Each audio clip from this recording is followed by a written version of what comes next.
So I took the classes online, all 4 of them. I thought the idea of gradually working through Growth Track online at my own pace was a terrific advantage. And the online structure and the way it was set up was terrific. And I wouldn't have done it any better. The online may be easier for some people, but I think when you do the in-person, you're in there with some other people as well. So you're meeting people, you're making connections that way.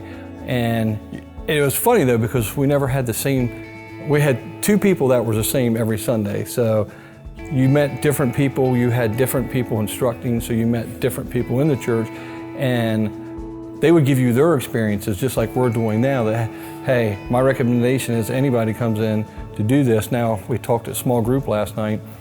I think some of them have taken it twice, but they're like, we haven't done it in 5 years, so we're gonna do it again.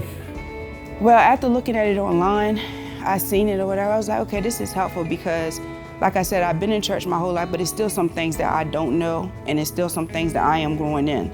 But once I got going or whatever, and he was talking about, giving your life to God and being baptized and stuff, I was like, okay, I did this, and I was like, okay, it's something else that I'm missing. So I kept on going and went through it or whatever, and I was like, okay, I'm gonna keep going. I said, because this is very interesting. So I kept going, and then I was like getting emotional, and I was like, okay, because some things I thought that I was doing right, but it was like, okay, I don't think this was right. So I was like, he's giving me advice, so it actually drew me to it.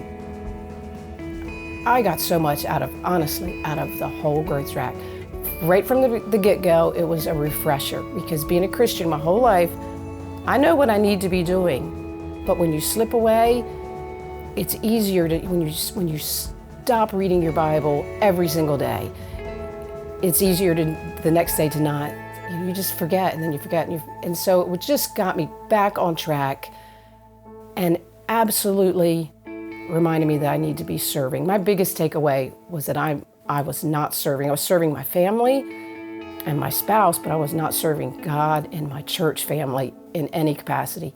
And I knew I needed to be serving. It identified where I was weak, where I needed to grow. And it also taught me how to do things, like in second base, where they teach you how to pray and kind of give you some tactics and strategies on how to do things. So it taught me how to do things I was already doing better. And it also gave me a blueprint of where to go next. First, we were looking to Jesus first, which before it was like, I'm looking for my husband for answers or my best friend for answers. And now I look to Jesus first, and then my husband and my family and my small group. And we have so much support now that I never had before.